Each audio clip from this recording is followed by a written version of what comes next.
گزشتہ 2 دنوں سے شاہ سلطان برج کے حوالے سے جو سوشل میڈیا پہ تصاویر اور ویڈیوز چل رہی ہیں، 2 سال پہلے آپ کو یاد ہوگا کہ شاہ سلطان برج کا افتتاح ہوا تھا، اور پھر مرکزی سیرت کمیٹی اور ڈیولپمنٹ اتھارٹی مظفرآباد کی جانب سے روضہ رسول صلی اللہ علیہ وسلم اور اس کے اوپر درود شریف لکھ کے یہاں پہ پینافلیکس لگائے ہوئے تھے 2۔ اب اس کا فائدہ یہ تھا کہ سفر کرتے ہوئے لوگ بھی درود شریف کا ورد کر لیتے تھے، اور اس شاہ سلطان برج سے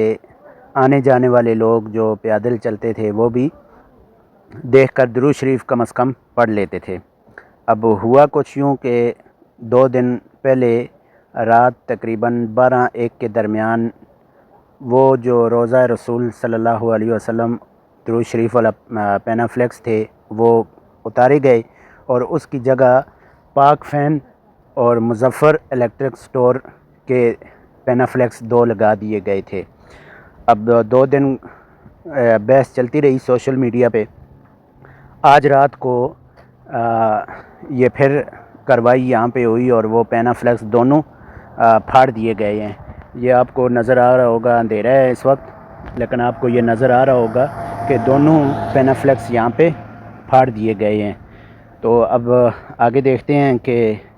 مزید اس یہاں پہ کیا وہی روضہ رسول اور درود شریف والا پینافلیکس ہی لگایا جاتا ہے، یا پھر کوئی نئی کمپنی کو یہ ٹھیکہ دیا جاتا ہے۔ کسی بھی ذمہ داران کی جانب سے نہ ہی کوئی پریس ریلیز جاری ہوئی اور نہ ہی کوئی ویڈیو بیان۔